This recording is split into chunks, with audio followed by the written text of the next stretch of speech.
sudah hadir. Terima kasih sudah bergabung bersama saya, Devi, yang minggu ini akan jadi host untuk acara mingguan kita yang seru banget, seperti ada di layarnya, Bio Battle Bakekok Challenge Batch 3. Nah, sambil nunggu teman-teman yang lain bergabung, kita pengen kasih tahu nih kalau sebenarnya acara Bio Battle ini adalah salah satu acara rutin yang diselenggarakan oleh klub buku Kemenkeu yang namanya adalah Sobat Baca Kemenkeu Live. Dan seperti namanya, klub ini sebenarnya diinisiasi oleh Perpustakaan Pusat Kemenkeu atau di Instagramnya biasanya kita sebutnya Kemenkeu Live yang anggotanya sendiri dari pegawai Kementerian Keuangan, SMV, BLU, Sivitas PKN SPAN, komunitas, dan tentunya para peserta lomba kece dan Bakekok Challenge ini. Nah, ini sebenarnya kita baru mulai aktifin lagi untuk lagunya di tanggal 1 Februari 2023 kemarin. Dan sampai sekarang udah sekitar 241 orang bergabung di dalam klub buku ini. Jadi teman-teman yang mau gabung lagi ikut seru-seruan bareng sama pecinta buku yang lain, boleh join, terutama untuk pegawai Kemenkeu, SMT, BLU, dan Civitas PKN STAN atau komunitas. Nanti kita akan komunitas ya maksudnya. Nanti kita akan buka lagi pendaftaran di awal bulan depan. Tapi untuk teman-teman di luar sivitas yang sudah saya sebutkan tadi, bisa juga kalau mau gabung ke klub bukunya, asal sudah terdaftar sebagai peserta lomba kece. Nah, ini kan rutin nih, kita tiap Jumat kita ketemu ya. Dan seperti yang tadi sudah saya bilang, kita akan ngobras atau ngobrol bareng Sobat Baca, yang ini juga sebenarnya salah satu inisiasi dari Kemenkeu Literasi Competition 2023. Jadi teman-teman mungkin belum tahu ya, tapi kita tuh banyak banget loh acara yang seru abis, terutama bagi teman-teman pecinta buku. Dan untuk yang mungkin hari ini belum familiar dengan apa itu Biblio Battle, aku mungkin bisa cerita sedikit ya bahwa ini adalah salah satu kompetisi untuk mereview buku yang dulu dimulainya dari Jepang gitu ya. Dan dalam Bakekok Challenge ini nanti kita akan berikan kesempatan kepada Biblio Battle Battler jadi kesulitan sendiri nih untuk bisa mempresentasikan buku andalannya selama 10 menit. Nanti juga dilanjutkan dengan tanya jawab dari para peserta yang lain atau para penonton yang udah menyimak presentasi 10 menit tadi. Nanti di akhir kita akan lakukan polling untuk menentukan siapa sih presenter terbaik kita di dalam pertandingan kali ini. Dan hari ini kita punya 4 grup yang akan battle. Ini grup 9 sampai dengan 12. Yang pertama, grup 9 akan membattlekan buku Happiness Battle. Oh, betul juga nih. Bukunya juga kayaknya lagi lumayan hits ya di Reels-Reels kita. Karya Jo Yong Ha. Nanti juga ada grup 10 akan membacakan, sorry, akan mempresentasikan buku Sang Nabi dari Khalil Gibran. Dan di grup 11 akan membawakan buku Insecurity is My Middle Name karya Alfi Syahrin. Dan di 12 presenter akan membawakan buku Amba dari Laksmi Pamuncak. Ini tadi saya sempat nanya juga nih, Amba. Oh, sebenarnya latar belakangnya kayaknya agak-agak Jawa gitu ya. Siapa tahu kita jadi perlu menjelaskan secara teman-teman boleh ya nanti bisa ngobrol atau saling mengomentari atau memberikan pendapatnya di kolom chat. Juga boleh ngajak teman-teman yang lain untuk segera gabung via Zoom. Tapi kita kayaknya akan segera memulai dulu paparan yang pertama dari grup 9. Ya, ini yang akan membawakan buku Happiness Battle. Di grup 9 ini ada 3 orang. Nanti presenternya adalah Mbak Nursari Anggreni Halim dan ada juga anggotanya Mbak Regita Ananda Nurhalisa dan Reni Hendriani. Sekarang coba kita panggil dulu kali ya Mbak Nursarinya, apakah sudah siap di battle sore hari ini? Oke, udah siap, Kak. Oke, Mbak Nursari udah siap. Slide-nya yang mau ditampilin juga sudah ready, udah dibuka? Oke, nah seperti yang saya sampaikan tadi, waktunya 10 menit ya. Nanti timer akan segera dimulai ketika Mbak Nursari. Nursari kan ya panggilannya atau ada panggilan lain? Iya, iya Nursari. Kak, pakai Nursari aja. Oke, Mbak Nursari memulai presentasi. Silakan, gimana Mbak Nursari? Oke, halo teman-teman sobat baca semuanya. Sebelumnya saya ucapkan terima kasih atas waktu yang sudah diberikan kepada kelompok kami. Perkenalkan, saya Sari. Di sini saya mewakili teman-teman saya dari grup 9F, yaitu ada Kak Reni dan juga Kak Rek.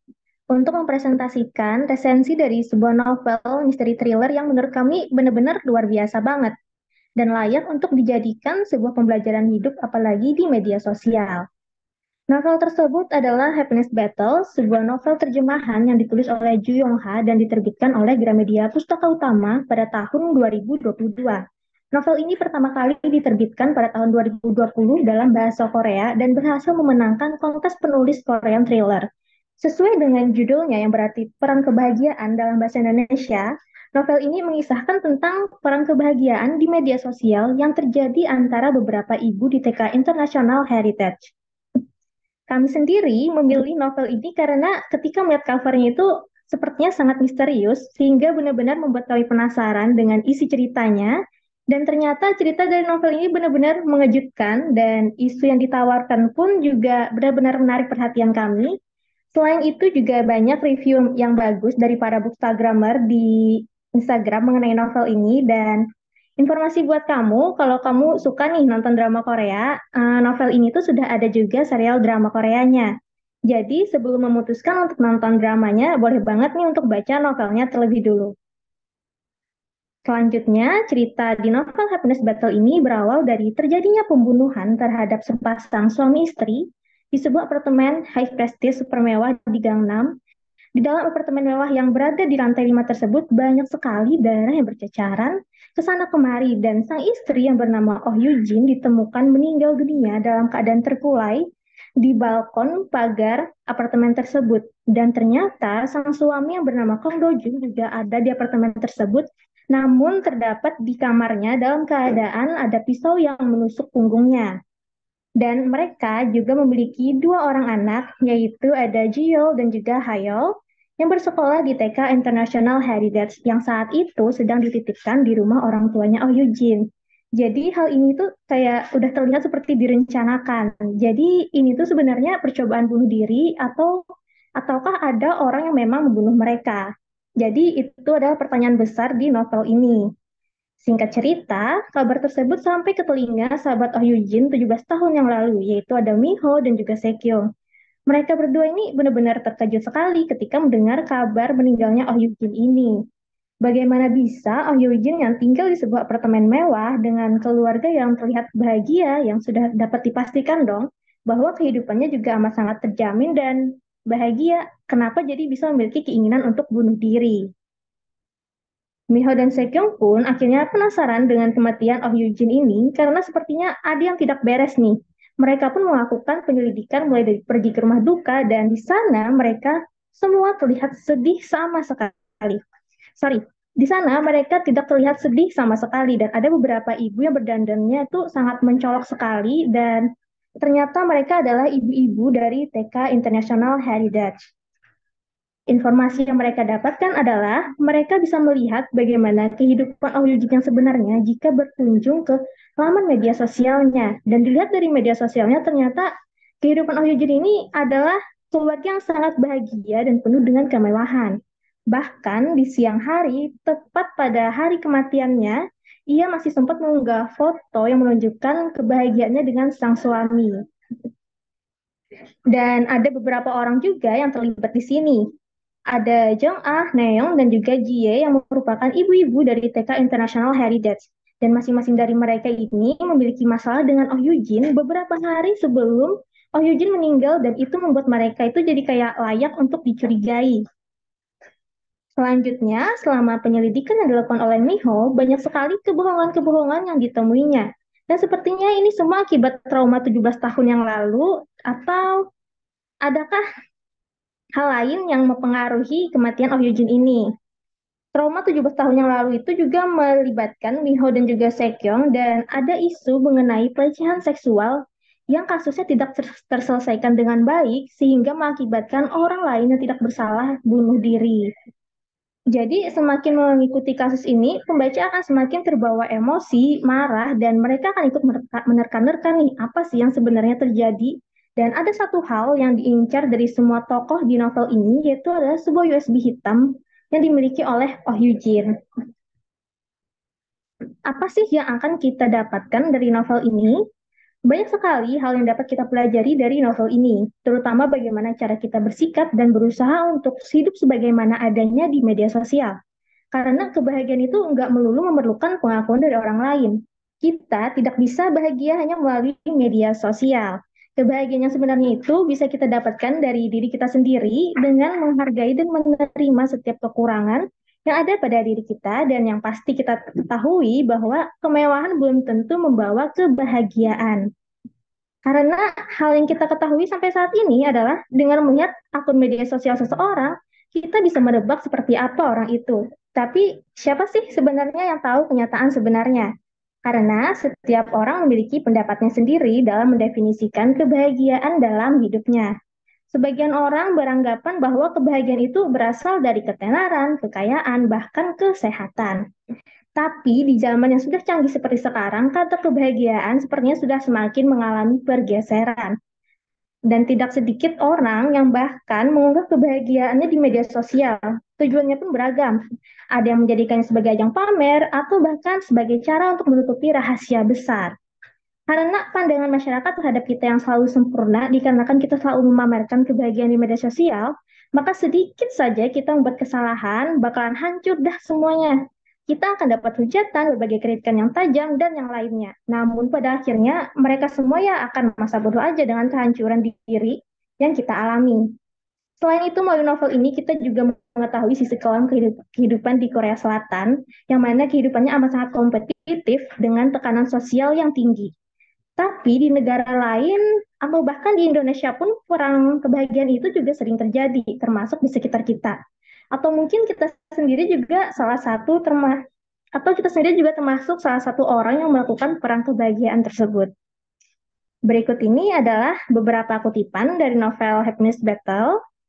Orang-orang yang tidak bertanya adalah orang-orang yang sudah tahu jawabannya dan ingin merahasiakannya. Mana ada yang dinamakan kebahagiaan sempurna di dunia ini, itu hanya delusi.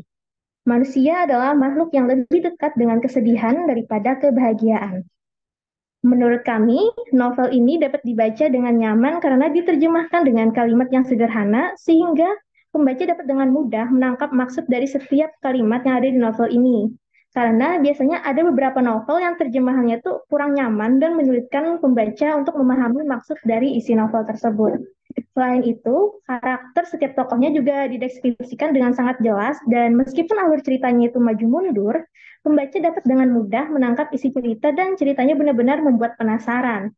Serta ada catatan kaki mengenai beberapa istilah Korea yang dapat menambah pengetahuan pembaca juga. Kalau kamu sedang mencari bacaan yang benar-benar mencampur adukan emosi, kamu wajib banget untuk baca buku ini. Sekian presentasi dari kelompok kami. Atas perhatiannya kami ucapkan terima kasih. Oke, terima kasih banyak ya Kak Nur Sari sudah menyampaikan presentasinya dengan sangat-sangat ini ya kompeten dan dari bukunya tadi ini seru ya. Jadi sekarang langsung saja kita mulai sesi tanya jawab 5 menit kepada presenter. Kepada teman-teman yang mau bertanya boleh langsung open mic, raise hand atau tuliskan pertanyaannya di kolom chat ya. Jangan ragu-ragu untuk bertanya karena inilah saatnya terutama bagi teman-teman yang belum baca tapi kalau tadi dari presentasinya mungkin kok kayaknya drakornya aku pernah nonton barangkali atau seperti apa, boleh langsung silahkan bertanya kepada para presenter. Dari teman-teman yang hadir live ada di Zoom, ada yang mau bertanya? Open mic boleh, chat juga boleh.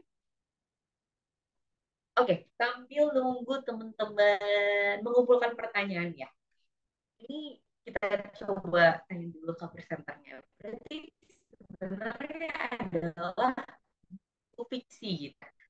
Jadi pesan yang tadi dipresentasikan itu kayaknya bahas-bahas kebahagiaan dan hal-hal yang sebenarnya biasanya kita dapetinnya dari genre self development gitu ya.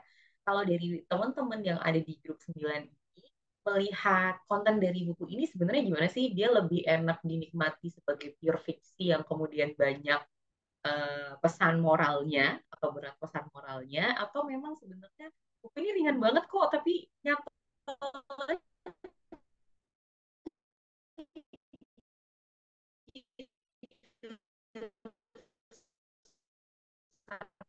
moral. Ya, Kak Sevi, mau coba jawab ya pertanyaannya Kak Sevi tadi. Sebenarnya kalau misalnya, kalau dari judulnya mungkin kayaknya ini ya, apa hikmah-hikmahnya itu bagus untuk self development. Tapi sebenarnya kalau isinya sendiri itu karena kategorinya ini mystery thriller, itu kalau menurut kami sebaiknya dibaca dalam keadaan yang tenang, karena buku ini tuh novel ini sebenarnya bisa memicu ini ya, bisa menjadi trigger gitu kalau misalnya ada trauma atau sejenisnya. Jadi eh, sepertinya akan lebih baik kalau misalnya teman-teman yang berniat membaca buku ini tuh karena pengen mengulik sesuatu yang seru gitu, pengen pengen baca bacaan yang seru gitu ya. Dari Meskipun sebenarnya adrenalin rush gitu ya. ya karena ada banyak kejutan-kejutan di apa bagian-bagiannya gitu. Jadi kayak kita pas baca itu kayak wah, ini sesuatu yang baru. Terus pas baca berikutnya lagi itu ternyata oh enggak sesederhana itu, ada sesuatu yang baru lagi, ada sesuatu yang baru lagi gitu. Dan itu cukup apa ya, karena tadi kan ada disebutkan ada terkait pembunuhan gitu ya, terus terkait dengan ada pelecehan seksual juga. Jadi sebaiknya dibaca dalam keadaan yang tenang gitu. Oke. Kalau gitu kita bacain juga ya pertanyaan yang udah masuk di kolom chat. Yang pertama dari Mbak atau Mas sih bau-bau. Jadi kesimpulannya dibunuh atau bunuh diri sih ya. Tadi saya kurang fokus. Gimana teman-teman? Kita tidak menyimpulkan ya, nanti jadinya spoiler nih kalau menyimpulkan. Tapi Oh, tapi oke. yang paling penting dari Jadi harus baca ya, sendiri ya. tapi yang Oke, paling kita penting lanjut ke dari buku pertanyaan. ini Mbak Sevi, apa Gimana? namanya? Kalau misalnya sebenarnya fokusnya itu bukan ke pertanyaan apa ya? Siapa dan Maksudnya mengapa? terkait ya siapanya, tapi apa yang terjadi di balik itu yang lebih membuat wow gitu. Sengaja ya, open ending untuk pertanyaan awalnya tadi ya. Oke, pertanyaan selanjutnya kali ya dari Mbak Rina Devina. Apa latar belakang penulis? Apakah ada sebab khusus yang mungkin diketahui atau sempat dikulik sama teman-teman dari latar belakang penulisan?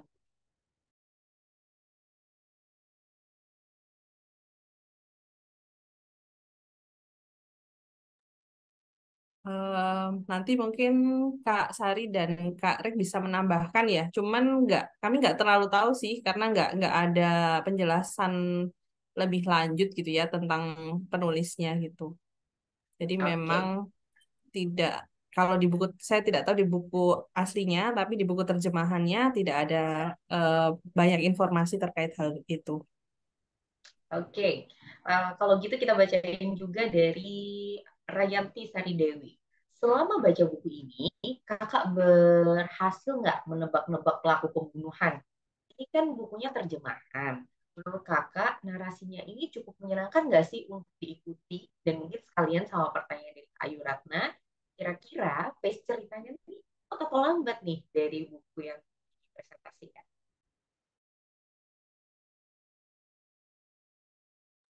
Kak Sari sama Kak Rek mau jawab? Saya mungkin jawab yang pertama Oke. sedikit aja, nanti ditambahin ya. Boleh, boleh, boleh. Oke, ya kalau kalau saya sendiri sejujurnya saya nggak entah kenapa saya tidak berminat menebak siapa pembunuhannya gitu, karena kayak lebih fokus ke hal yang lain karena memang fokusnya cerita itu dia nggak tadi berkutat di siapa pembunuhnya, jadi fokusnya itu di hal yang lain di berbagai intrik-intrik dalam ceritanya gitu, ada banyak banget apa namanya hal yang bikin kita itu bertanya-tanya gitu sih. Kalau narasinya menyenangkan karena enak banget sih ininya, maksudnya terjemahannya dia bagus. kita bisa mengikuti dengan baik. Silakan Kak Sari, Kak Rek. Oke, mau Kak Rek dulu Pak? Gimana Kak Rek? Bisakah menebak waktu itu siapa pembunuhnya ketika baca?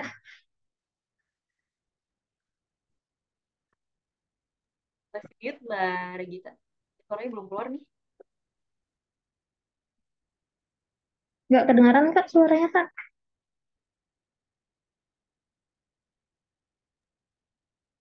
Oke, silakan. Boleh dijawab dulu. Tadi soalnya presentasinya sisa semenit lebih gitu. Jadi aku kasih waktu untuk menjawab pertanyaan yang Mbak Oke, Regita. oke. Silakan. Jadi langsung ke aku aja ya. Jadi kalau aku sendiri waktu baca novelnya itu kayak emang benar-benar nggak ketebak nih siapa pembunuhnya. Jadi hampir semua tersangkanya itu emang benar-benar dicurigain. Dan kalau untuk alur ceritanya sendiri itu benar-benar cepet banget dan benar-benar bikin penasaran karena narasinya itu emang enak banget dibaca. Emang benar-benar bikin kita penasaran untuk buka halaman selanjutnya, selanjutnya dan selanjutnya lagi. Kayak gitu, Kak. Oke deh, berarti semua pertanyaan sudah terjawab dan waktu untuk menjawab pertanyaan juga udah habis. Terima kasih kepada tim dari grup 9 ini ya, Kak Nur Sari, Kak Reni, Kak Regita. Kita akan lanjut dulu ke yang kedua. Yang kedua, kita punya grup 6 yang akan membawakan presentasi buku berjudul Sang Nabi dari Khalil Gibran. Aku akan panggil dulu Kak Heni kita Sari.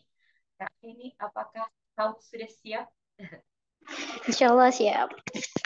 Oke, bahan presentasi udah siap, udah dibuka. Saya minta tolongkan Oke, ya sama dia ya. hmm. Kalau sudah siap, langsung saja layar. Kami silakan ke Kak Heni.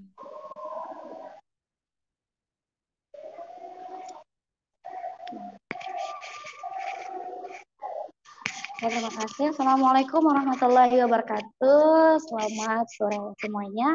Perkenalkan saya Heni Puspitasari, perwakilan dari grup 10. Ada IG saya Diari Harum Puspita. Hari ini kita akan bahas buku tentang Khalil Gibran yang berjudul Sang Nabi. Nah, di sini akan kita bahas 3 tahap, yaitu yang pertama identitas buku, yang kedua pemahaman isi buku, apa sih yang saya dapatkan dari buku ini, dan yang ketiga adalah quotes pilihan dari buku-buku yang dari isi cerita. Oke, next. Nah, di identitas buku. Nah, judulnya adalah Sang Nabi. Sang Nabi ini bahasa Indonesianya, judul awalnya adalah The Prophet. Penulisnya adalah Khalil Gibran, diterbitkan oleh Narasi pada tahun 2017 untuk cover buku yang seperti ini. Jumlah halamannya 143, di mana ketika kita tahu 143 halaman ini bisa kita baca dalam waktu 1 hari. Kemudian ada ISBN-nya. Oke. Sekarang lanjut next di slide selanjutnya. Nah, inilah isi bukunya. Buku apa sih tentang Sang Nabi ini, yaitu sebuah puisi novel. Jadi bentukannya seperti prosa, dia tidak ada judul. Diterbitkan pertama kali pada tahun 1923 ketika usianya Khalil Gibran itu 40 tahun. Dan setelah diterbitkan, dia langsung diterjemahkan oleh berbagai bahasa asing. Hingga kini pun pada tahun 1994 sudah ada 25 bahasa diterjemahkan buku Khalil Gibran yang berjudul Sang Nabi. Nah, buku ini merupakan adik karya, berarti buku yang sangat fenomenal dan sangat bestseller pada waktu itu.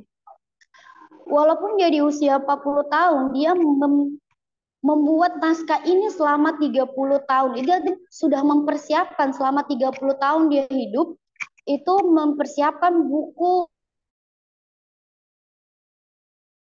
novel karya puisi, isinya puisi-puisi prosa tentang Sang Nabi ini. Di 4 tahun sebelum terbitnya buku Sang Nabi ini, dia udah selesai. Jadi sebelum di umur 40 itu, 4 tahun sebelumnya udah selesai naskahnya. Hanya saja sengaja dia simpan untuk sebelum diberikan kepada sang penerbit.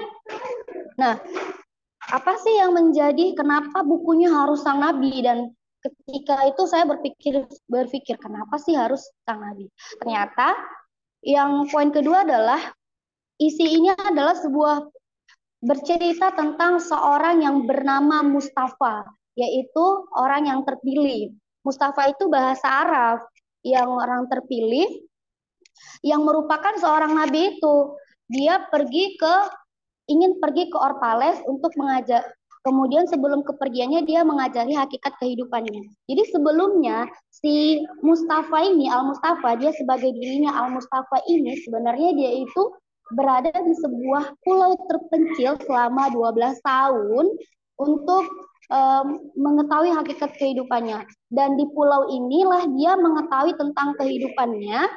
Kemudian dia ingin pulang kampung itu ke Orpales itu. Jadi di pulau itu dia itu ada orang-orang di sekelilingnya, masyarakat itu untuk menyambut dia pergi ke kampung halaman si Al Mustafa ini. Nah, seperti halnya kita mau pergi, pasti bakalan ada yang kita berikan kepada orang-orang di sekeliling kita, yaitu berupa namanya petuah. Nah, disitulah petuahnya puisinya itu beruntun. Pertama kali Al-Mitra ini adalah seorang ahli peramal. Dia itu bertanya kepada Al-Mustafa ini mulai dari tentang cinta. Apa itu cinta, kemudian tentang perkawinan, kemudian tentang anak, harta, makanan, kerja, pokoknya tentang, memang artinya mengajari hakikat tentang kehidupan. Itulah dia mulai dari awal percintaan, cinta, harta, hingga pada akhirnya kematian. Nah, setelah selesai di akhir kematian itu, selesailah petua dari Al-Mustafa ini, kemudian pergilah dia meninggalkan kota Orpales itu.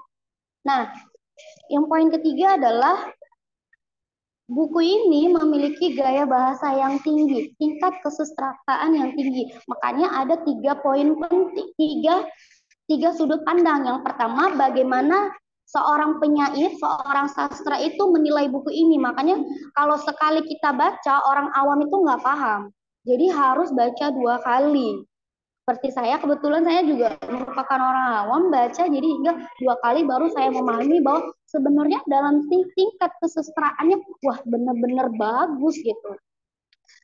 Cita rasanya itu eksotis, yang berarti tidak biasa, bahkan mistis. Jadi ada hal-hal yang tersembunyi dari gaya bahasa yang diberikan dari puisi-puisi itu. Kemudian bagian keempat adalah religius.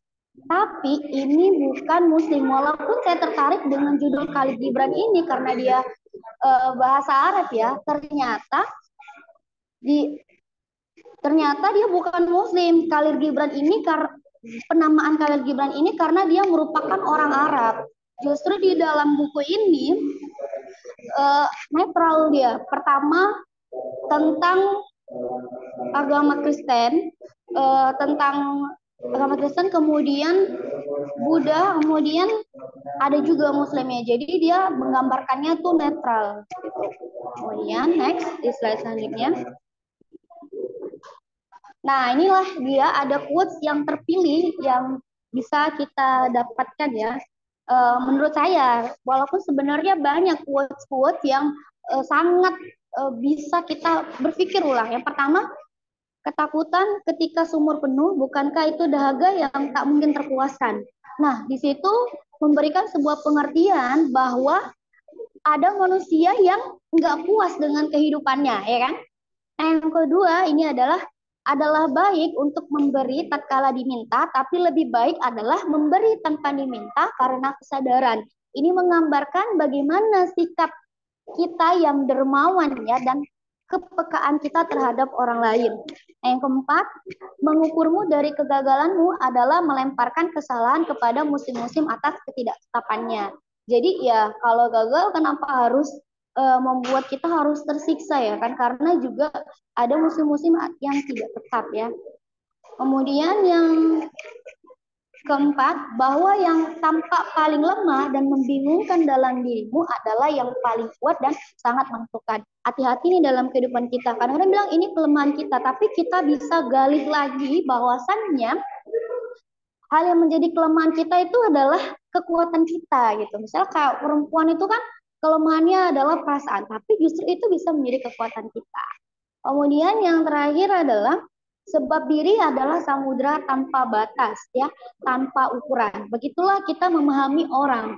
Jadi kalau memahami orang itu memang nggak ada habis-habisnya ya kan. Jadi itu setiap orang juga memiliki karakteristik masing-masing. Itulah yang bisa sampaikan dari cerita prosa ya, prosa karya Khalil Gibran ini.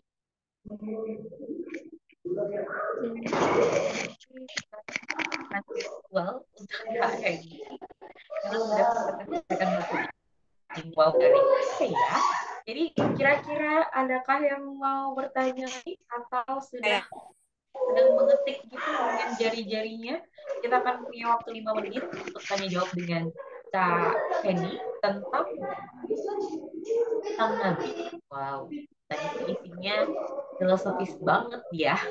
Dan banyak pesan-pesan tersirat.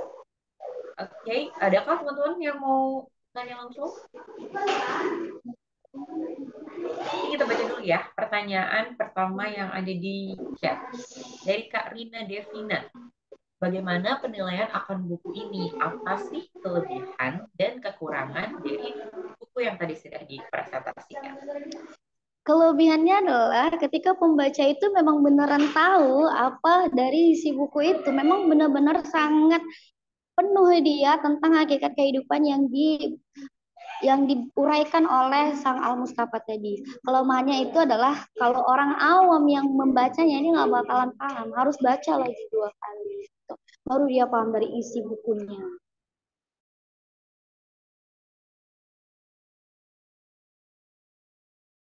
Sebenarnya tipe penulisan yang berbentuk puisi novel ini kah yang menyulitkan pembaca untuk menyelami ceritanya, atau memang ceritanya aja yang udah berat gitu ya kira-kira pertanyaannya?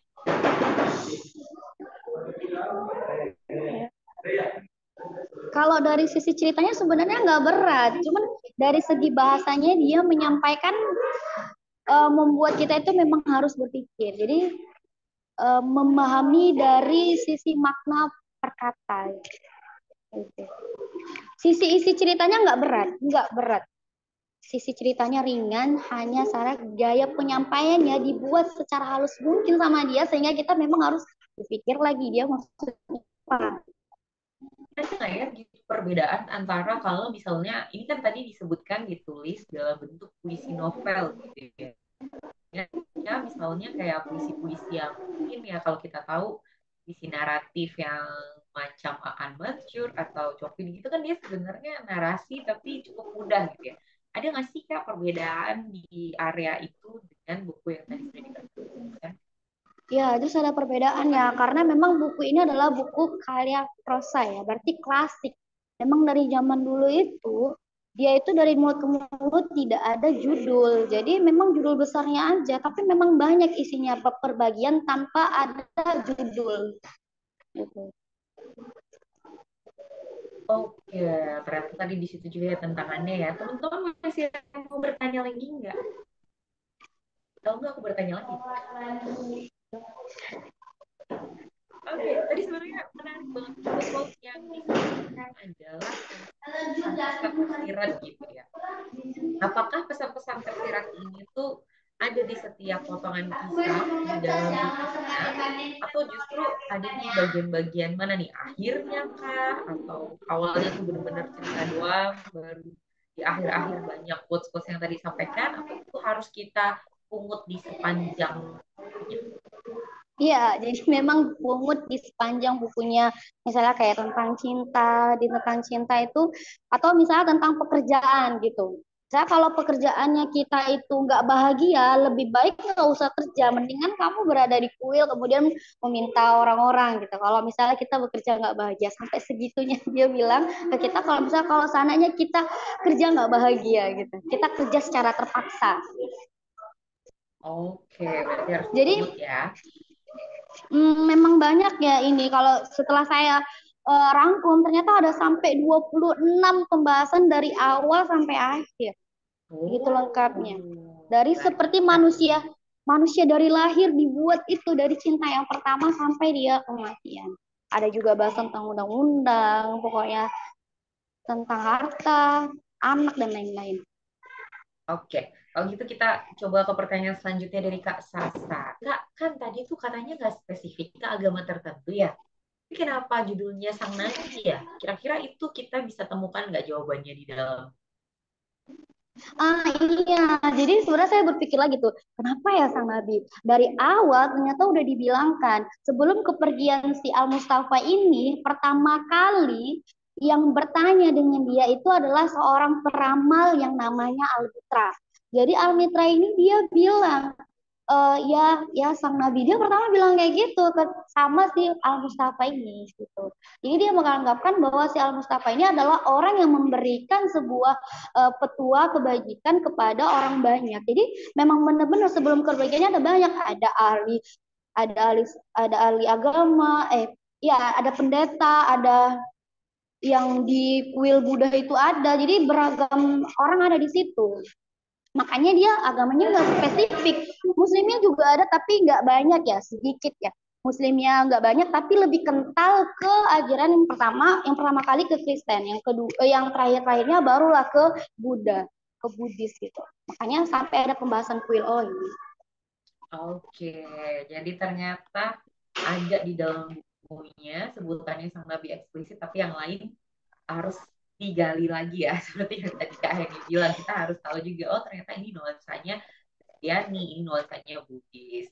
Makasih banget ya untuk Kak Heni yang udah presentasi, dan juga ini tadi Mas Iban dan Mbak Ayu Ratna udah ngasih tahu nih ternyata kalau dalam awal lagu Hey-nya Mas Katon Bagaskara nih pernah ngambil juga kuis dari buku ini.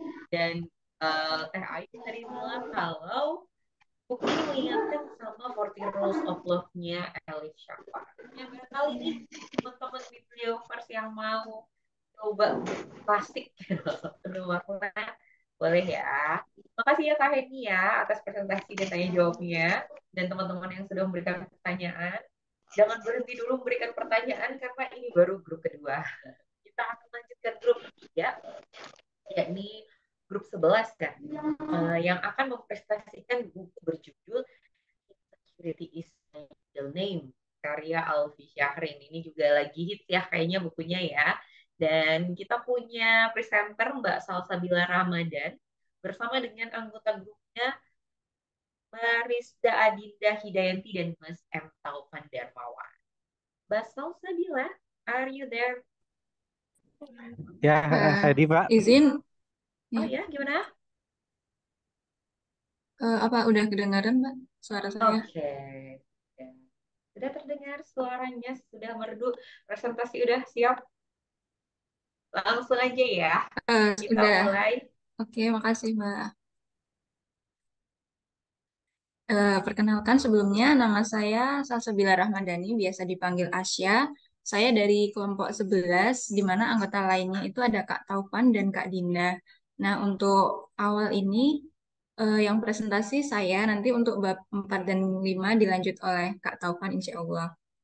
Nah, untuk kelompok mohon izin Kak untuk share screen-nya dibantu oleh Minpus. Oke. Ini terus boleh dibantu di-share dulu. Aku ingat-ingat nih. Nanti 30 detik ditambahin. Silakan. Nah, baik. Jadi buku yang kami baca dan kami review ini berjudul Insecurity is My Middle Name, karangan dari Kak Alfi Syahrin. Dan ini mungkin teman-teman udah banyak yang tahu karena bukunya cukup hits dan bestseller juga di mana-mana gitu. Nah, buku ini terdiri dari 5 bab. Jadi yang pertama yaitu fisik yang kurang menarik, masa depan yang buram, jauh tertinggal dari teman-temanku, I Hate Myself, dan yang terakhir Berdamai dengan Insecurity. Jadi mungkin jika didengar untuk judul-judul dari babnya ini adalah insecurity yang mungkin sering kita alami gitu. Nah, untuk itu kita masuk ke bab yang pertama, yaitu yang bab pertama adalah fisik yang kurang menarik. Nah, jadi bab pertama dari buku Insecurity ini dibagi jadi 12 bagian, di mana topik yang pertama kali ditampilkan dalam buku ini adalah topik yang paling umum dibahas atau menjadi penyebab utama dari seorang untuk merasakan insecure, yaitu masalah fisik. Jadi mulai dari merasa aku sama sekali nggak good looking, terus yang nggak good looking akan selalu dipilih sampai belajar untuk self love gitu. Nah, mulai dari pertanyaan kenapa diri kita sering dirasa kurang good looking, kenapa yang good looking selalu dipilih, sampai dengan pertanyaan apakah ada yang mau menerimaku dengan fisikku yang seperti ini gitu. Nah, di buku ini penulisnya yaitu Kak Alfi sangat berhasil memainkan kata-kata sebagai penyambung jawaban sekaligus simpulan dari setiap bahasan yang dia bawa. Eh, Next slide, Kak. Nah, jadi ini contoh kata-katanya yaitu you don't have to be beautiful, you can be talented, you can be an inspiration, and that's still beautiful in the same way. Nah, bahkan tidak sedikit juga dari kutipan yang Kak Alfi bawa ini berlandaskan pada hadis dan juga ayat suci Al-Quran. Lalu untuk cara penyampaiannya Kak Alfi dalam setiap bab juga sangat ringan sehingga dapat dinikmati dan dipahami dengan mudah. Bahkan alasan utama saya baca buku ini karena di sela-sela kesibukan bekerja itu kayaknya buku ini bisa menjadi penghibur gitu dan motivasi yang cukup ringan untuk dibaca dengan cepat. Lalu banyak kata-kata penenang dan juga pengingat tentang bagaimana kita dapat memahami diri sendiri dan mulai mencintai diri sendiri tanpa memandang kekurangan kita secara berlebihan. Nah, contoh kata-katanya yaitu nilai dirimu tak perlu bergantung pada validasi eksternal. It's all on you. Lalu next slide, Kak. Nah, someone is always beautiful for someone. Jadi kita nggak perlu khawatir. Bahkan sampai untuk cara paling ekstrem yaitu untuk latihan bodo amat pada setiap pendapat orang lain yang dinilai tidak terlalu menunjukkan manfaat bagi diri kita. Next slide, Kak. Nah, ini I'm not pretty and that's pretty fine. Jadi gimana kita latihan bodo amat dengan ketidaksempurnaan kita gitu. Lalu bab selanjutnya yaitu bab 2 yaitu masa depan yang buram. Ini juga merupakan salah satu insecurity yang mungkin dialami oleh teman-teman gitu. Gimana ya masa depan kita gitu. Nah, untuk bab ini itu dibagi menjadi 13 bagian. Mulai dari aku kayaknya emang nggak bisa apa-apa deh. Lalu sebab aku nggak tahu harus mulai dari mana hingga usia sudah segini tapi belum sukses juga gitu. Jadi dimulai dari kekhawatiran dan pemikiran dari sudut pandang orang yang mengalami insecurity terhadap dirinya. Nah, ini dari segi skill, talent, pencapaian. Kalau yang tadi dari segi fisik, kalau yang sekarang lebih dari segi skill, talent, dan pencapaian. Nah, dari 13 bagian ini sebenarnya bisa dikelompokkan lagi jadi 5 bagian utama. Pada bagian pertama ini ditujukan kepada pembaca yang merasa tidak memiliki skill apapun dan tidak tahu apa yang harus dilakukan. Next slide, Kak. Nah, ini kita nggak bisa membayangin mimpi besarnya saja. Mimpi kecil juga harus diperhatikan. Jadi eh, kita tuh mungkin punya tujuan, tapi kita nggak tahu gimana cara memulainya gitu. Nah, pada awal bagian ini, Kak Alfi sebagai penulis memberi motivasi kepada pembaca bahwa jangan sampai kalah dengan pemikiran itu dan menjabarkan cara-cara yang dapat kita lakukan untuk mengetahui skill kita dan hal-hal dasar yang sekiranya bisa dipelajari bagi pembaca yang belum tahu harus melakukan apa. Next slide, Kak. Nah, ini untuk pembaca yang belum tahu harus melakukan apa tuh, your mood is valid, tetapi nggak bisa selalu dibenarkan. Karena kadang-kadang ketika kita memulai sesuatu kan kita khawatir, kebanyakan khawatir gitu. Jadi kayak, jadi nggak mood soalnya kan juga belum tahu nanti hasil akhirnya gimana. Nah, itu tapi nggak selalu bisa dibenarkan mood yang seperti itu gitu. Nah, lalu selanjutnya juga berisi motivasi dari penulis untuk melawan kekhawatiran pembaca yang bingung dan sulit untuk memulai mempelajari skill yang diinginkan. Nah, ini penulis di sini Kak Alfi memberikan tips-tips yang dapat dipraktekkan pembaca untuk belajar mengembangkan diri supaya lebih dekat dengan tujuan yang ingin dicapai. Selain itu juga memberikan semangat kepada pembaca yang udah banyak mencoba tapi masih belum mendapat hasil yang diinginkan. Untuk slide sebelumnya, Kak.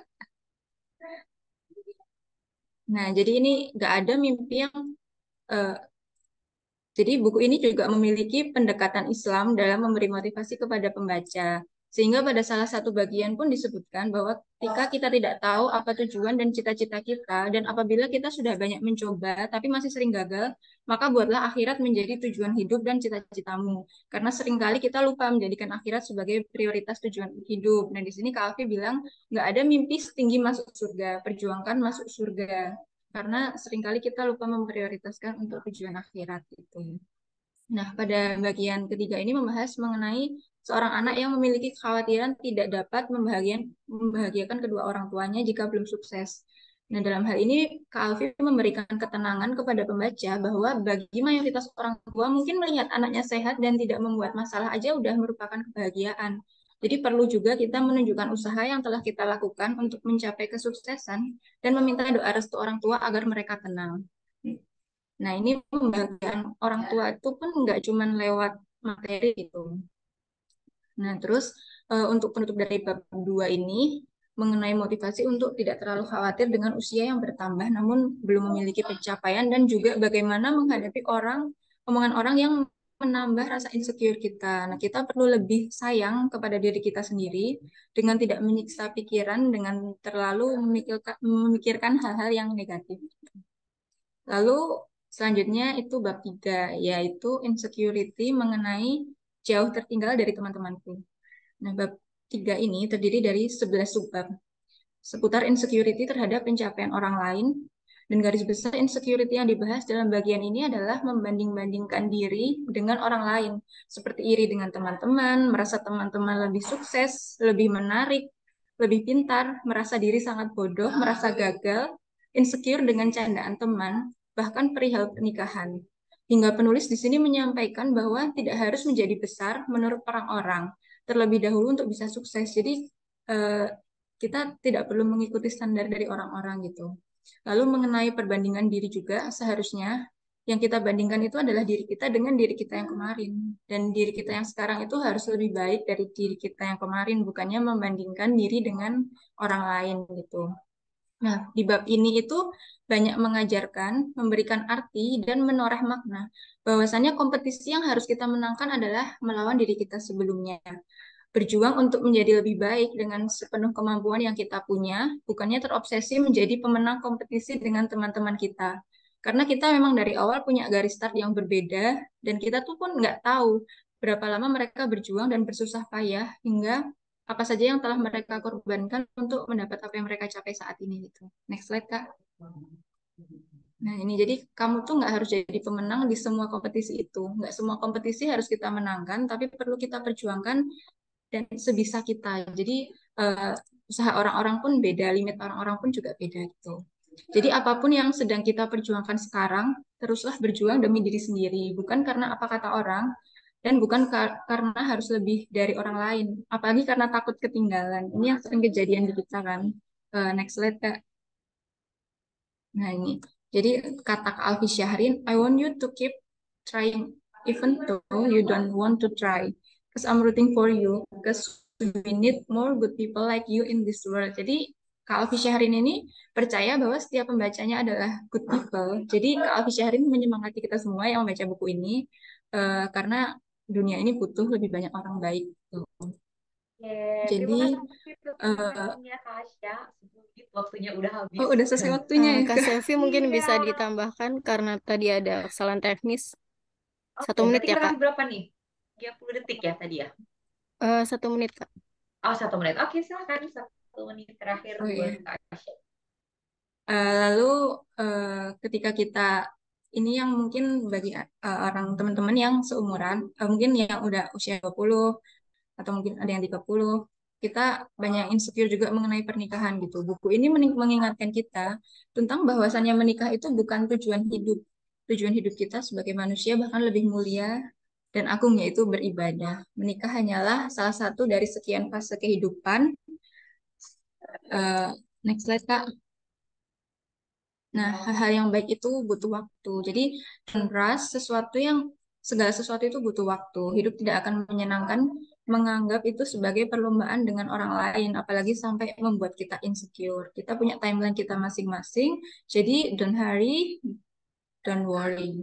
Selanjutnya mungkin ada waktu sangat sedikit, misal Kak Taufan mau nambahin, karena tadi eh, penutupnya mau ditutup oleh Kak Taufan dari kelompok 11. Baik, mohon maaf sebelumnya kalau misalnya saya mematikan kamera karena sedang lagi di perjalanan. Jadi untuk bab 4 sendiri, seperti yang kita sudah bahas kemarin, yang tadi, di 3 bab itu kan kita membahas mengenai insecurity yang sudah terjadi. Nah, di bab 4 ini kita diajak untuk sedikit muhasabah mengenai apa sih tujuan kita hidup di dunia ini, seperti mengejar amalan akhirat dan juga sebagainya. Lalu untuk di bab kelima itu sendiri, langsung ke bab 5 saja, Kak. Setelah kita mencoba untuk membenci ya dan menerima dari insecurity itu sendiri, mohon maaf, apakah suara saya terdengar ini dengan jelas? Mas, oke, aku kasih 10 detik ya. Lanjut. Terdengar, Kak? Ya, dan dengan berdamai dengan insecurity sendiri, sebenarnya Kak Alfi juga sedikit mengajak kita untuk mengingat kalau misalnya kita juga butuh insecurity, kita juga butuh rasa iri terhadap orang lain dalam hal-hal yang negatif seperti itu. Insecurity bisa jadi trigger awal motivasi untuk kita melihat pencapaian-pencapaian orang lain apabila tetap dianggap dengan hal yang positif. Dan di akhir, Kak Alfi Syafrin menutup buku-buku yang sangat ringan ini dengan suatu quotes yang menurut saya ini merupakan suatu quote yang baik. If you feel insecure, Allah can make you feel secure, but every good time. Jadi untuk menggapai sesuatu yang baik itu tetap dibutuhkan waktu dan untuk mendapatkan sesuatu yang baik, insya Allah ada Tuhan yang selalu menolong kita. Mungkin sekian presentasi dari kami mengenai apa itu insecurity dan buku-buku insecurity. Monggo apabila ada pertanyaan silakan dipertanyakan. Terima kasih. Saya kembalikan kepada moderator. Oke, terima kasih Kak Asya dan Kak Taufan atas presentasinya. Keren banget ya hari ini grup-grup ya. Dan kita langsung ke pertanyaan pertama dari Kak Asih gitu. Wow. Masya Allah ya, bukunya bagus banget. Buku ini bisa dibaca segala umur atau enggak ya? Atau malah cocok untuk orang tua agar disampaikan saja ke anaknya. Silakan, siapa yang mau jawab dari grup 11? Oh, Izin jawab. Eh, jadi kalau menurut saya pribadi sih buku ini cocok untuk segala umur karena emang dari segi bahasa itu mudah dipahami dan juga tidak ada kata-kata yang mungkin eh, riskan untuk anak-anak di bawah umur. Tapi mungkin kurang relate kalau dibaca sama anak-anak yang SMP. Nah, ini intinya kan terkait dengan masa depan, lalu tadi menikah gitu. Nah, kan untuk anak SMP dan SMA mungkin belum kepikir itu dan bahkan belum kepikiran kalau mereka itu merasa tertinggal terkait dengan hal-hal tersebut gitu. Jadi kalau cocok-cocoknya mungkin bisa aja dibaca, tapi kalau cocoknya mungkin lebih cocok untuk yang sedang mungkin mengalami fase quarter life crisis atau yang masih butuh, yang masih merasa insecure sih dengan pencapaian-pencapaian yang standar di kita gitu, pencapaian standar kayak kerjaan dan mungkin jodoh gitu. Mungkin Kak Taufan mau menambahkan? silakan. Kak Taufan mau nambahin? Ya, benar sekali. Jadi untuk permasalahan di buku-buku ini memang lebih cocok kepada orang-orang yang mengalami fase-fase quarter life crisis. Nah, tetapi untuk orang tua muda ataupun orang tua yang apa tuh punya anak newborn ataupun baru masih balita, ini bisa menjadi persiapan karena sebagai orang tua baru pun rasa insecure saya rasa merupakan suatu hal yang wajar ya. Jadi seperti itu. Terima kasih. Oke, kalau gitu kita lanjut ke pertanyaan berikutnya. Perasaan apa yang telah kakak dapatkan setelah membaca buku ini? Ini dari Mbak Heni. Silakan. Eh, Baik, mungkin saya coba jawab ya untuk terkait dengan buku ini sendiri. Mungkin seperti yang Kak Asya tadi bilang, buku ini sebenarnya cocok untuk dibaca kaum kaum pekerja ataupun kaum kaum quarter life crisis seperti kita kita sekarang ini ya. Jadi untuk pengisi waktu sekaligus untuk penenang kita ketika ada rasa-rasa insecure mungkin datang seperti itu. Dan juga untuk tadi yang disampaikan mengenai ajaran-ajaran agama Islam, sebenarnya untuk agama-agama lain pun bisa tetap relate karena Kak Alfi Syahrin itu masih tetap mengeneralisir secara sempurna apa-apa saja yang disampaikan. Jadi masih tetap cocok menurut saya. Mungkin Kak Asya bisa menambahkan? Ya, setuju sama Kak Taufan. Kalau saya pribadi juga awalnya pilih buku ini karena untuk istirahat sebentar gitu dari dunia yang mungkin membosankan atau mungkin terlalu bikin capek gitu. Nah, ini kayak semacam hiburan gitu dan motivasi juga untuk diri sendiri supaya nggak terlalu capek menjalani hidup ini gitu. Oke, jadi perasaannya lebih tenang ya habis baca buku ini. Dan satu pertanyaan lagi dari Kak Isna. Eh, Lalu kira-kira bagaimana ya? Karena kan buku ini bagus nih. Adakah kakak-kakak yang sudah baca menemukan bagaimana sih cara mengubah insecure pada diri sendiri menjadi rasa syukur? Tuh, ada nggak?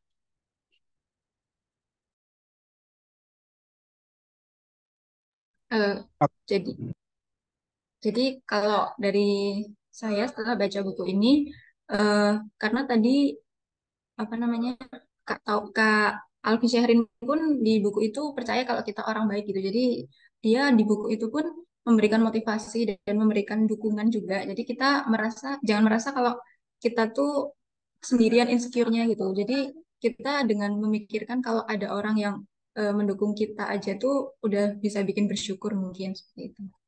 Mungkin Kak Taufan mau tambahin. Ya benar. Jadi untuk tambahan ya Kak ya, terkait dengan rasa insecure menjadi syukur sendiri, justru kita harus bersyukur kalau misalnya kita masih bisa merasa insecure atas capaian orang lain.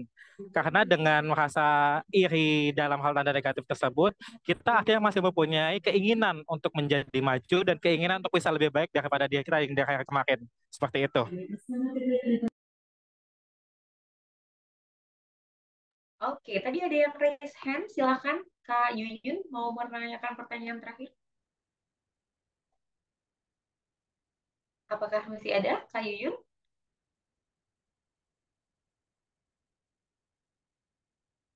Oke, kalau sudah tidak ada, ya kini nggak ada yang mau nanya lagi nih. Masih ada 13 detik nih. Oke, kalau sudah tidak ada pertanyaan, kita eh, terima kasih dulu tepuk tangan virtual untuk Kak Asya dan Kak Udah. Taufan. Dan kita lanjut dulu ya ke buku keempat. Karena seperti yang aku bilang tadi ya, 4 grup ini seru-seru banget bukunya. Dan wow, kayaknya nanti pollingnya bakal seru ya. Jadi teman-teman silakan semua stay dulu. Kita sampai ke grup terakhir yang akan presentasi sebuah buku berjudul Amba, Kak Yuyun Rahayu dari grup 12. Nih, Kakak Yun udah standby. Nanti kita akan polling nih soalnya nih, buku mana yang kira-kira paling menggugah hati. Jadi langsung aja sekarang kita dengerin dulu ya presentasi dari Kak Yuyun Rahayu. Silakan.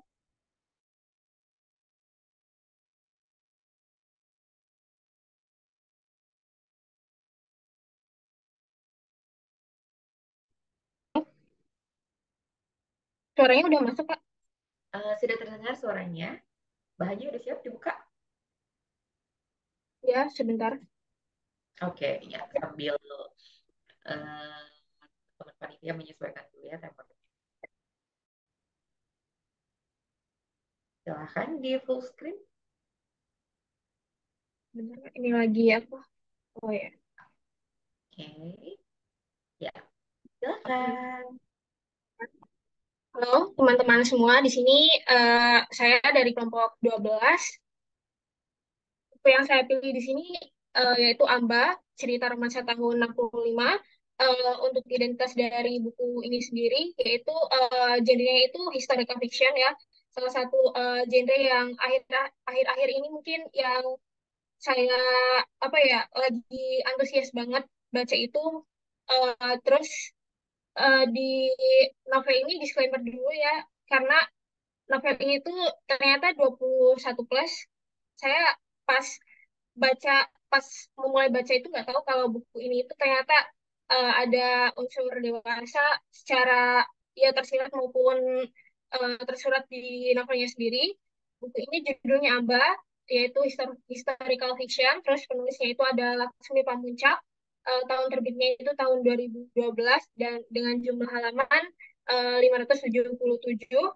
Nah, kalau dilihat dari covernya sendiri, di sini saya mencoba mencari ikon-ikon dari kota-kota yang muncul di novel yang saya baca ini. Di sini itu yang pertama ada Jogja, tempatnya Amba sendiri, terus ada Kediri dan Jogja. Sebenarnya ada satu lagi yaitu Pulau Buru, Maluku, tapi saya bingung ini ikonnya seperti apa, jadi saya nggak masukin. Terus, oke, selanjutnya kenapa harus buku ini yang saya pilih? Yang pertama saya dan teman-teman pada saat itu pada saat memilih itu karena sama-sama suka historical fiction, yaitu eh, fiksi yang berlatar belakang sejarah. Terus kenapa? Karena salah satu buku yang kalau misalkan dicari di internet, kalau misalkan search gitu buku yang berlatar belakang tahun 65 yang bagus, Amba bisa jadi salah satu opsi yang buat dibaca. Terus salah satu jurnalis senior pada eh, dari zaman dulu itu bilang kalau misalkan buku ini tuh buku terbaik setelah Bumi Bumi Manusia, tetralogi Bumi Manusia. Terus mm, buku ini sudah dapat penghargaan yaitu Liberatur Petis dari Jerman. Jadi karena beberapa hal itu saya memutuskan untuk membaca buku ini dan banyak sekali hint-hint sejarah yang bisa saya dapatkan dari sini karena kalau misalkan di sekolah maupun di kalau misalnya cuman mengandalkan sejarah-sejarah di sekolah tuh banyak yang banyak yang kita nggak tahu gitu ternyata gimana gimana. Terus kalau misalnya kita baca historical fiction itu kita banyak dapat hint-hint yang membawa kita pada cerita-cerita histori zaman dulu gitu deh. Dan salah satunya adalah ini novel Amba. Dan kalau misalkan saya sendiri, kalau misalkan baca genre yang historical fiction itu, fiksi yang berlatar belakang sejarah itu, pasti gimana sih caranya biar kita itu lebih nge-feel, biar berasa gitu loh, ini sebenarnya tentang apa. Jadi saya setelah melihat bukunya pertama kali baca di halaman pertama, hint-hint tentang histori itu ternyata udah muncul. Jadi kalau misalkan ini ternyata karena ini genrenya history itu ada di peristiwa tahun 65 dan salah satu peristiwa yang besar yang mungkin yang kalau suka sejarah yang tahu jadi salah satunya itu karena adanya pelanggaran HAM yaitu pada saat dulu itu ada yang namanya kalau misalkan kita ada yang berhubungan dengan yang namanya PKI itu apapun meskipun kita nggak terlibat langsung di PKI-nya atau eh, hanya misalkan seseorang yang hanya kenal dengan anggota PKI itu bisa menjadi salah satu orang yang eh, kiri gitu yang di blacklist oleh pemerintah dan salah satunya ini beritanya itu penyintas peristiwa 65 yang menetap di Pulau Buru. Nah ini gambaran Pulau Buru dan ini foto yang diambil sekarang yaitu mereka-mereka yang dulu itu dibuang yang katanya adalah orang-orang yang mendukung PKI dan mereka itu di sini dibuang eh, ya bahasa kasarnya dibuang tapi kalau misalnya kayak untuk rehabilitasi tapi padahal ya pada kenyataannya banyak kekerasan banyak penindasan di sini. Nah ini saya bukaannya pakai ini karena supaya tahu ini historinya tuh sebenarnya mau kemana sih gitu. Jadi di sini itu dari ya peristiwa tahun 65. Sini saya masuk langsung ke isinya. Amba Amba sendiri itu adalah tokoh utama yang ada di buku ini. Namanya Amba Kinanti, yaitu eh, anak pertama dari eh, ibu dari Bapak Sumianto dan juga Ibu Numi yang ada di Kadipiro, Jawa Tengah, mempunyai dua adik. Untuk ayahnya sendiri itu seorang guru yang suka tentang cerita Mahabharata, suka tentang histori dan buku-buku yang berat-berat gitu ya. Nah, kalau misalkan dari situ Amba itu jadi seseorang yang suka suka tentang histori, tentang buku-buku Mahabharata. Nah, Amba sendiri itu sebenarnya diambil dari eh, salah satu tokoh yang ada di Mahabharata sendiri itu. Untuk secara garis besarnya ini merupakan Amba ini cerita yang menceritakan tentang kisah cinta dan hidupnya si Amba ini, bagaimana eh, sampai akhirnya dia punya apa ya, punya anak gitu. Dan untuk ada tiga tokoh laki-laki yang eh, apa ya, yang berkaitan dengan Amba sendiri itu, yang pertama ada Salwa. Salwa ini salah satu laki-laki yang dijodohkan. Kalau zaman dulu pasti orang tua Jawa tuh eh, banyak ya, kalau saya tahunya banyak yang menjodohkan anaknya yang apa ya, sesuai kriterianya. Kalau di sini karena Amba ini pada saat itu ingin kuliah di UGM di jurusan sastra Inggris, tapi katanya nggak direstuin karena ya nggak ada yang memantau kalau misalkan harus kuliah di sana. Terus ternyata pada saat itu kedua orang tuanya ada kunjungan ke UGM, terus ternyata bertemu sama Salwa sendiri, dan untuk dan di saat itu mencoba menjodohkan dengan siapa, Amba sendiri. Terus ternyata eh, emang berjalan gitu kan perjodohannya, dan mulai memulai hubungan, tapi ternyata Salwa ini orang yang pasif, yang apa ya, yang tidak apa ya, seseorang yang lurus gitu loh. Jadi Abba tuh merasa kayak nggak ada perasaan yang lebih gitu. Terus selanjutnya di sini untuk pemeran utamanya sebenarnya untuk laki-laki itu adalah Bisma. Di sini eh, adalah laki-laki yang dia temui pada saat di pekerjaannya di Kediri.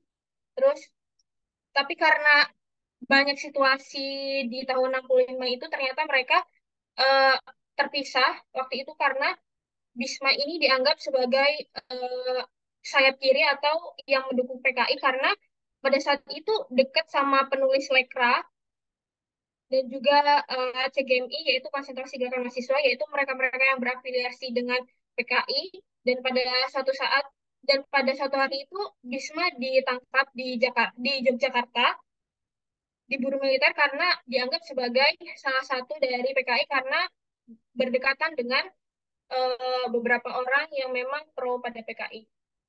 Terus selanjutnya adalah ada Had, yaitu laki-laki terakhir yang Amba pilih untuk sebagai suaminya, karena di sini Amba sendiri itu ternyata mengandung anak dari Bisma.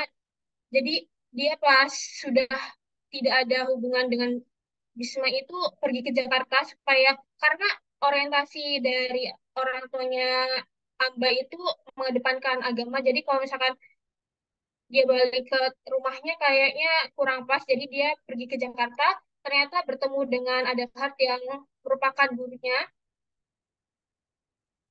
Nah, terus ternyata di akhir itu Amba itu apa ya, ada surel, ada pesan bahwa Wisma itu ternyata dibuang ke Pulau Buru, yaitu tempat ya tapol itu tahanan politik, untuk dijadikan sebagai membantu di daerah Buru, untuk membantu warga-warga di sana. Dan ternyata memang Bisma ini memutuskan untuk tidak kembali ke daerahnya karena takut stigma-stigma PKI yang melekat di dirinya itu bakal merepotkan dia, keluarga, dan juga mungkin Amba kalau misalkan ketemu.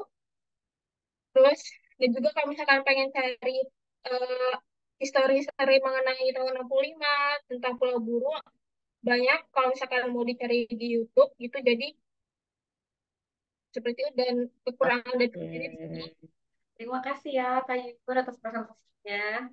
Seru banget ya, di ujung harus kita foto, tapi semoga teman-teman sempat baca, nggak apa-apa ditayangin aja slide ini, karena sekarang waktunya kita untuk tanya jawab.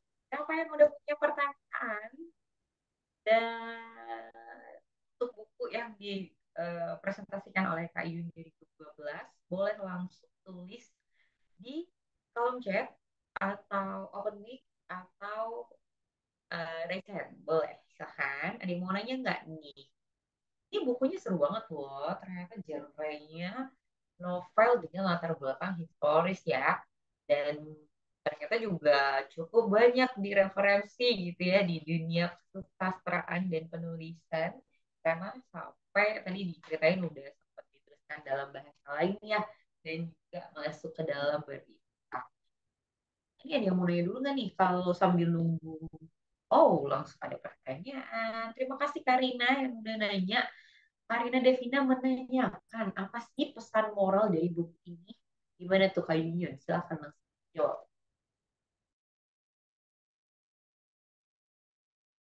Ya, oke, terima kasih buat Rina. Kalau misalkan sebenarnya kalau misalkan dilihat di sini tuh 50-50 ya, karena kalau saya melihat itu karena Ambanya sendiri itu sebenarnya red flag kan, maksudnya red flag dalam hal pada saat dia ada hubungan sama Bisma ini pas di tempat kerjanya itu sebenarnya dia masih berhubungan sama Salwa kan, pas karena perjodohan itu, terus tapi ternyata ya banyak hal-hal yang sebenarnya terlarang terlarang terus dilakuin. Nah kalau misalkan pesan moralnya itu jangan gampang apa ya, jangan gampang terhasut sama laki-laki yang apa menarik hanya sekilas, karena kan kalau Bisma tuh gimana ya, orangnya ya meskipun orangnya nggak apa ya aktif gitu, aktif dalam hal kayak ada afektif terhadap Amba, tapi dilihat dulu gitu, gitu apa latar belakang si cowok ini. Jadi jangan asal eh, aku milih dia nih gitu misalnya karena ganteng atau karena, kalau Bisma di sini ya orangnya ya tadi itu kan apa ya, banyak memberi perhatian gitu kan daripada Salwa. Soalnya kalau Salwa kan pada saat itu eh, dia karena kayak LDR, Salwanya di Surabaya, terus Ambanya itu ada di Kediri untuk kerja. Tapi pada walaupun LDR tuh sebenarnya Salwa tetap ngasih surat gitu, tetap ngasih surat meskipun namanya sendiri itu nggak apa ya nggak bales.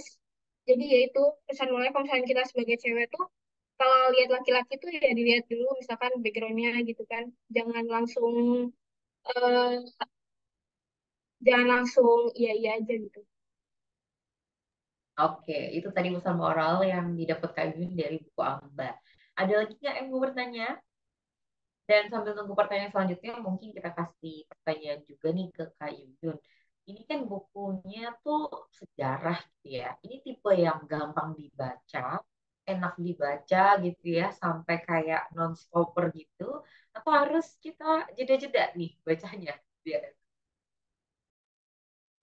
Kalau jujur ya, kalau misalkan untuk sebenarnya saya tuh suka buku historical fiction ya, sesuatu yang berbau berbau sejarah gitu ya. Tapi pada saat saya baca buku ini karena alurnya tuh maju mundur dan di narasinya itu kadang ketika karena maju mundur kan ada yang di masa sekarang dan di masa lalu itu kadang nggak ada apa ya, nggak ada sekatnya gitu loh. Jadi bingung ini sebenarnya yang saya baca tuh ada yang di masa sekarang atau enggak gitu kan.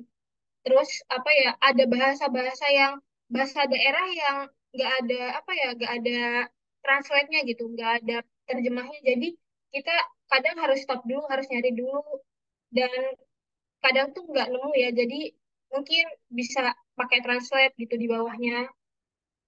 Kalau misalkan ditanya bacanya apakah terus-menerus apa stop-stop, jujur stop-stop, soalnya karena yaitu dari narasinya saya mungkin kurang suka karena nggak ada sekat antara ini tuh sebenarnya cerita masa lalu atau gimana, terus karena banyak apa ya point of view jadi kurang paham gitu. oke, ternyata ada beberapa kekurangan juga ya dalam buku ini yang tadi sudah disampaikan oleh Kak. Ada lagi yang mau bertanya? Silakan. Boleh diketik, boleh raise hand. Teman-teman dari grup yang udah presentasi juga boleh. Kalau mau nanya, itu barangkali belum baca buku ini atau ada hal-hal yang ingin ditanyakan dari buku ini. Oh, oke. Ada satu pertanyaan lagi ya. Apakah peristiwa sejarah yang dijadikan latar belakang dalam novel ini cukup faktual? Cukup faktual. Mungkin maksudnya bener-bener nggak sih kayak buku sejarah kayak tadi yang dibilang. Ya, jadi ini benar-benar sejarah ya kan. Kalau misalkan tahun 65 itu tahunnya apa peristiwa G30 SPKI pada saat jenderal itu terus apa namanya?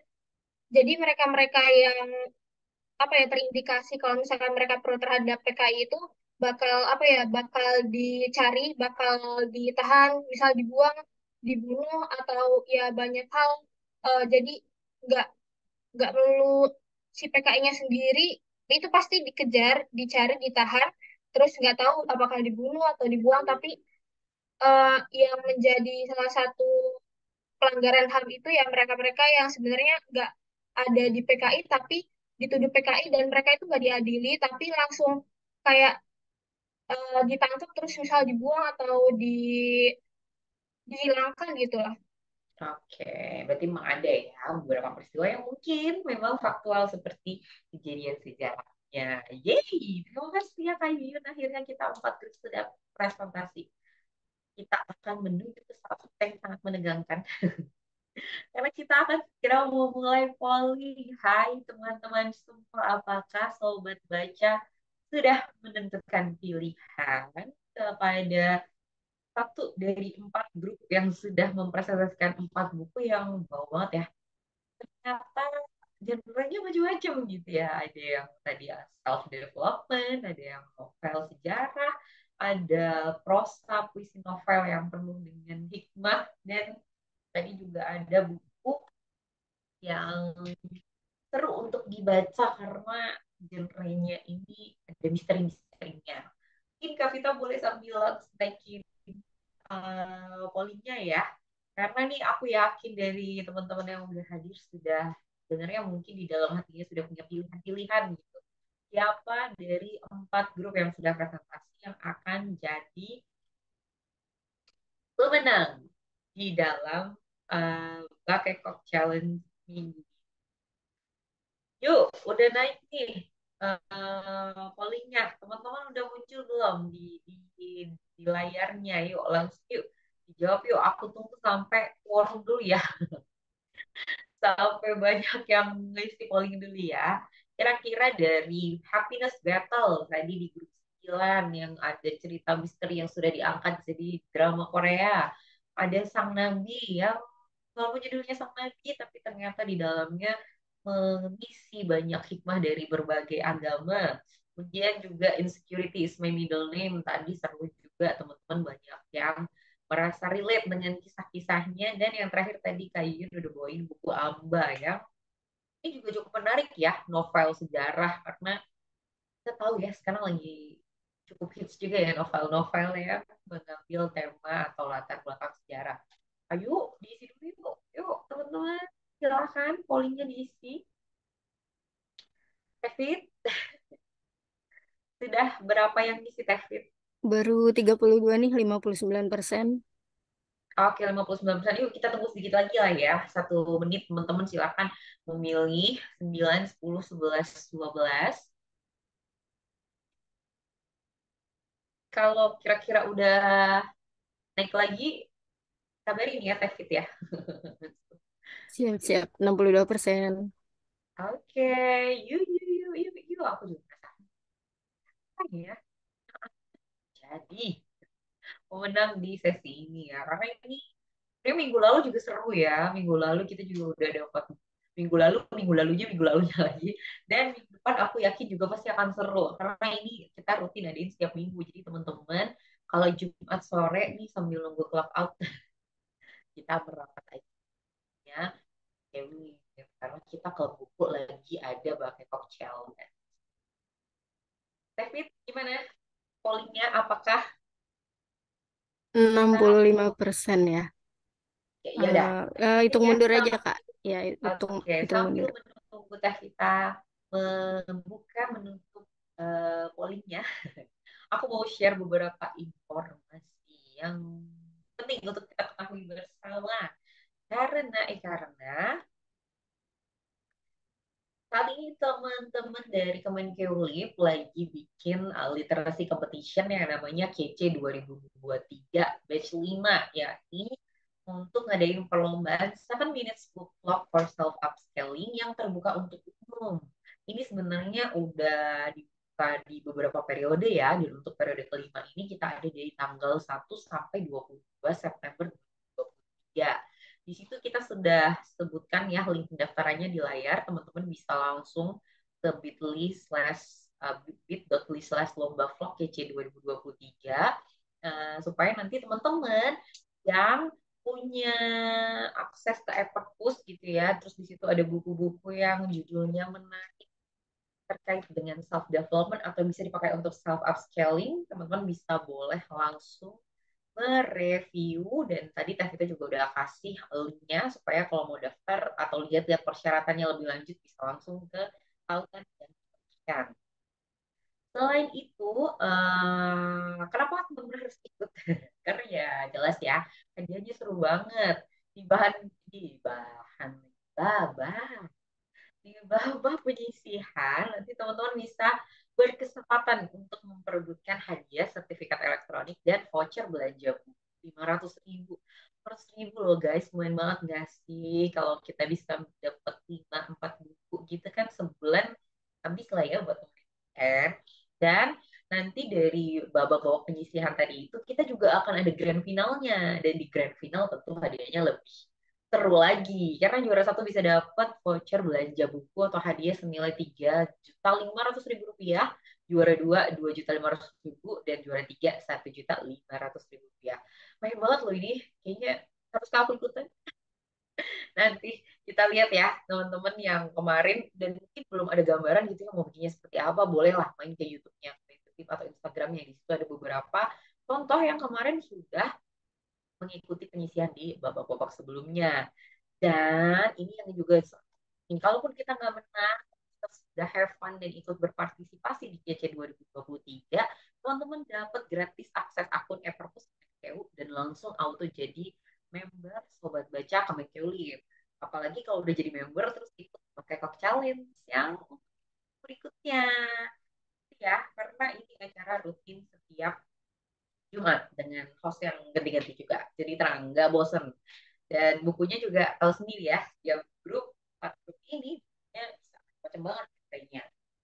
Selain itu, teman-teman di Kemenkeu juga membuka book donation. Di situ ada hibah yang mungkin lagi di cluttering atau ada buku bagus yang udah dibaca dan pengen dibaca oleh lebih banyak orang lagi, boleh dikirimkan ke donasi buku ini ya. Tapi ada beberapa syarat yang mungkin teman-teman harus perhatikan. Misalnya, jangan pernah menghibahkan buku yang bajakan. Terus juga kondisinya harus bisa dibaca ya. Dan ada kategori-kategorinya. Nanti teman-teman bisa bisa lihat lagi lah ya. Kita juga ada beberapa informasi yang bisa langsung dicek di bit.ly/publication Kemenkeu. Itu bisa dikirimin langsung ke perpustakaan Kementerian Keuangan atau teman-teman yang mungkin nggak Kementerian Keuangan, terutama yang di lapangan Banteng, boleh sambil mengunjungi perpustakaan di gedung Juanda 1 lantai mezanin. Adem perpusnya, bukunya banyak, bersih, karpetnya lembut, kursinya empuk. Betah deh kalau main ke sana ya. Jadi bagaimana Teh? Apakah dirimu sudah siap dengan hasil battle kita di minggu ini? Oke, wow, ini dia hasil voting dari Biblio Battle Bakeko Challenge Batch 2 di tanggal 15 September. Ternyata Happiness Battle unggul dengan 17 vote sehingga pemenangnya hari ini adalah grup 9. Selamat, tepuk tangan virtual buat Kak Nursari Anggreni bersama Kak Regita Ananda dan Kak Feni Hendriani. Teman-teman yang belum menang itu bukan berarti bukunya bagus atau bukunya nggak bagus atau presentasinya nggak bagus, tapi ini ya buat kita seru-seruan aja ya. Jadi teman-teman yang lain boleh yang belum ikutan ikutan untuk batch berikutnya dan ingat untuk balik lagi bareng kita semua di minggu depan di Bakai Talk Challenge yang selanjutnya. Oke, iya, makasih ya teman-teman. Teman-teman boleh isi daftar hadir dan aku sebagai host acara ini minta maaf kalau ada kekurangan, kesalahan atau hal-hal yang kurang berkenan. Semoga kita ketemu lagi di lain kesempatan dengan seru-seru keseruan yang lebih seru lagi. Bye semuanya. Assalamualaikum warahmatullahi wabarakatuh. Salam, terima kasih Kak Sevi dan teman-teman Sobat Baca. Sama-sama.